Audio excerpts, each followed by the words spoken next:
But I don't drink, so I'm no good at parties for that reason. And drugs, don't do them. Used to. When I was a boy, young, I'd do anything, you know?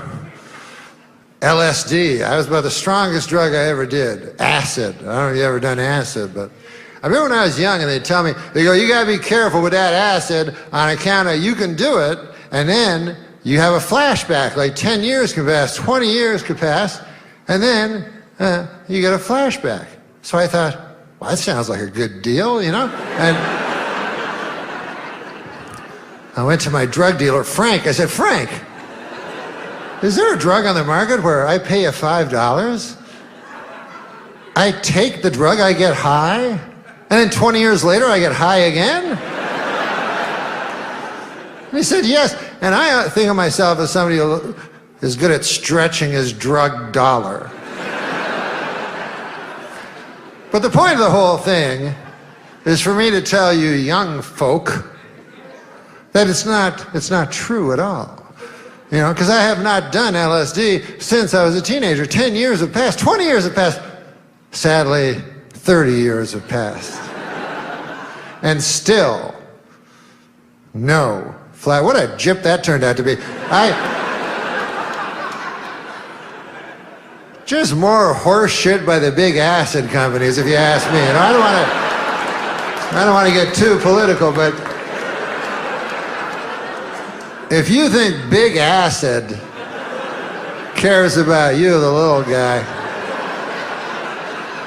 they care about their third quarter profits. That's what they care about.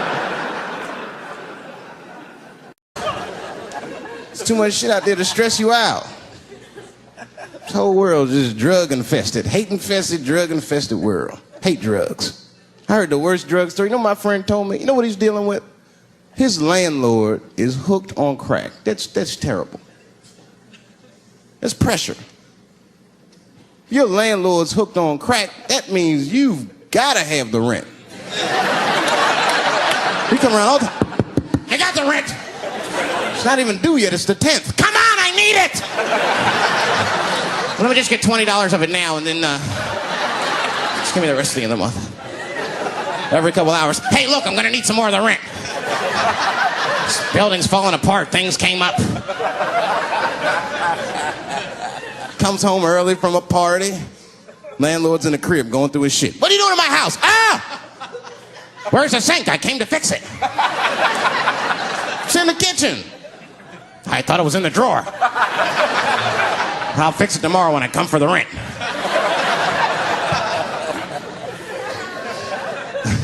You know what I hate about drugs? I hate when like people my age and older get hooked on crack. I hate that shit. You're too old to be experimenting with the drugs at a certain point. You should be past that. You ain't doing it by a certain point, you just miss it. Drugs are really for old people anyway. You 75, you've earned the right. Shit, if I was 75, I'd do coke, heroin, everything. I wouldn't give a fuck. I'd be walking down the street, they'd be like, boy, that old man is tripping.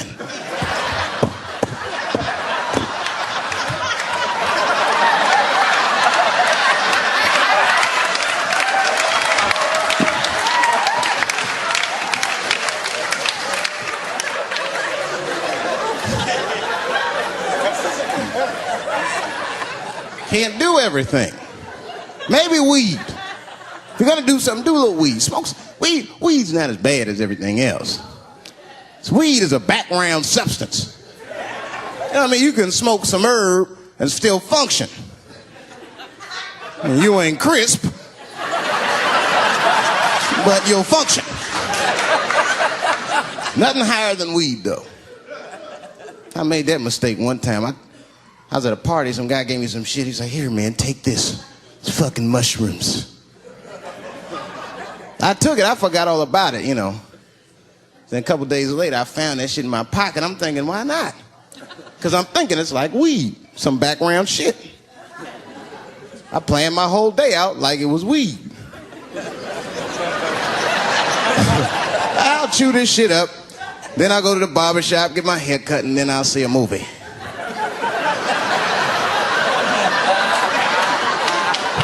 I chewed it up. So far, so good. Then I was in a barber shop, Like an hour later. And it's funny because I was just thinking to myself, I was like, ooh, this stuff sucks. Tastes like athlete's foot. I feel sick, but I'm not really high. Then I looked in the mirror. I saw the barber's reflection, man. It looked like a big penis was cutting my hair. I freaked out.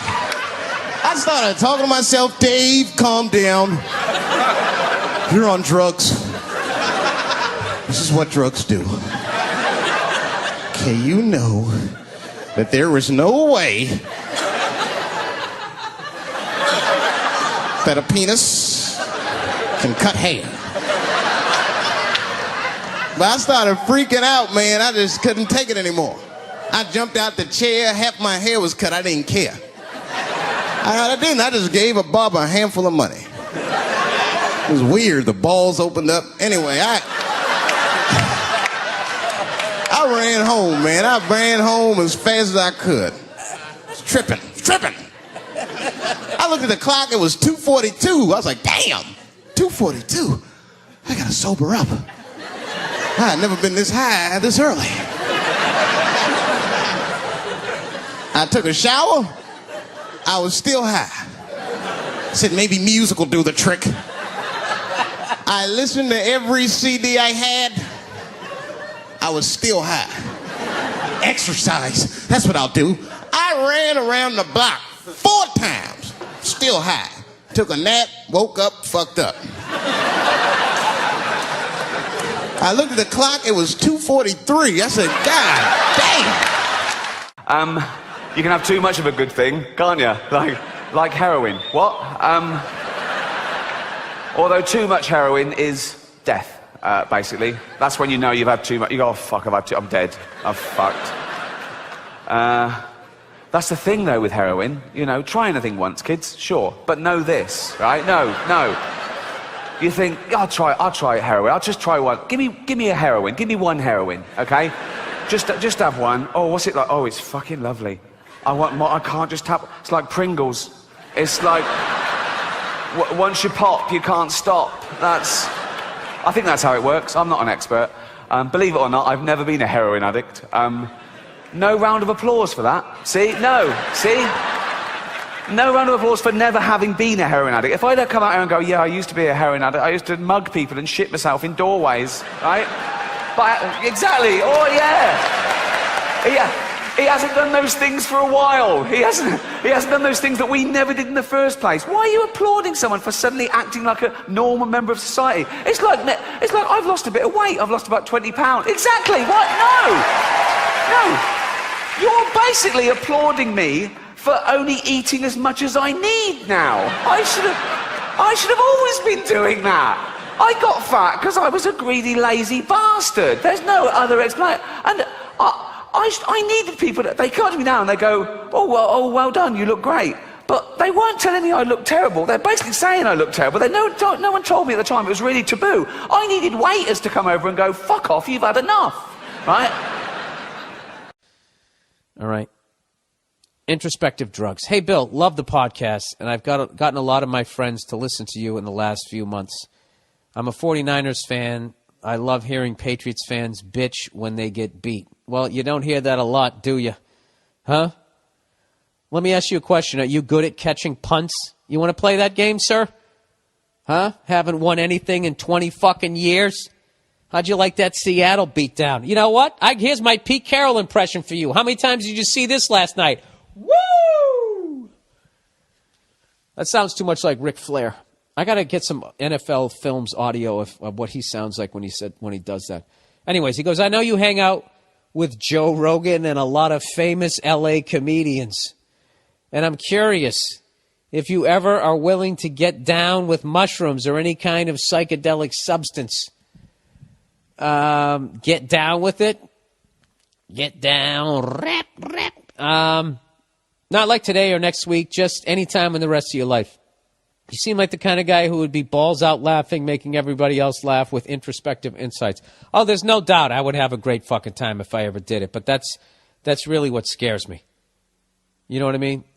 Like, when I listen to people who've done mushrooms, I listen to it. It sounds fucking awesome.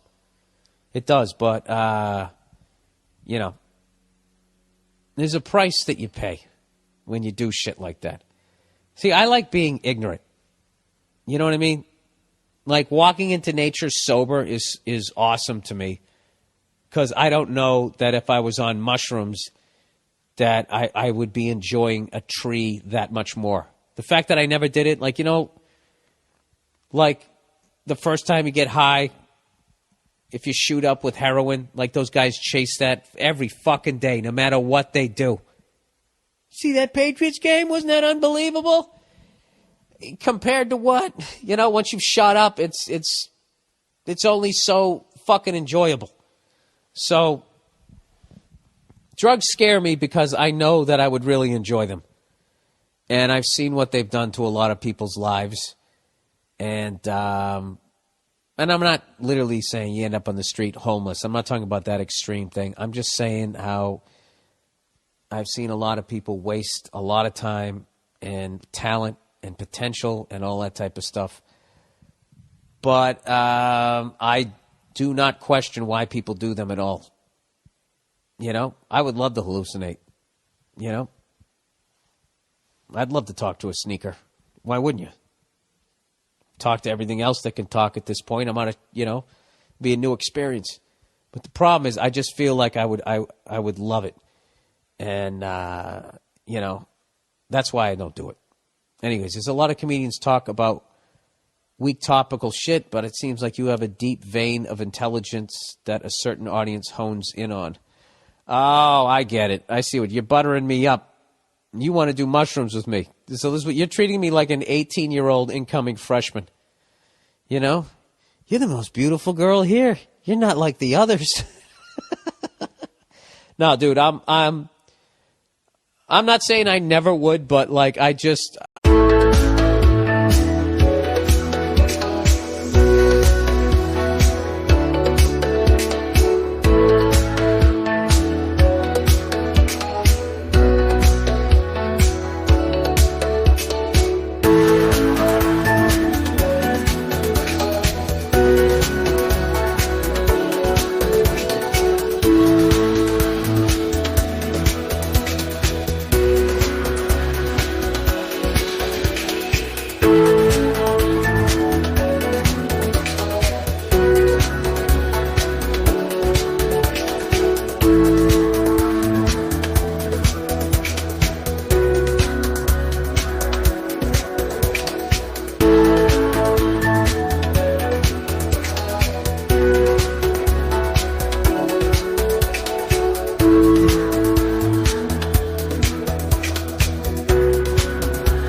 I'm not going to, I know myself too well.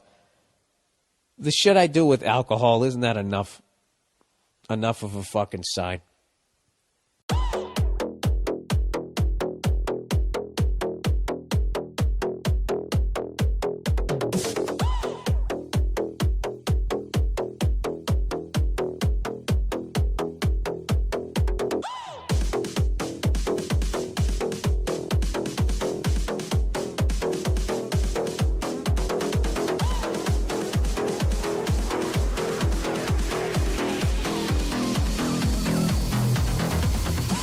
When a willing victim who has committed no treachery is killed in a traitor's stead, stone tables will crack, and death itself will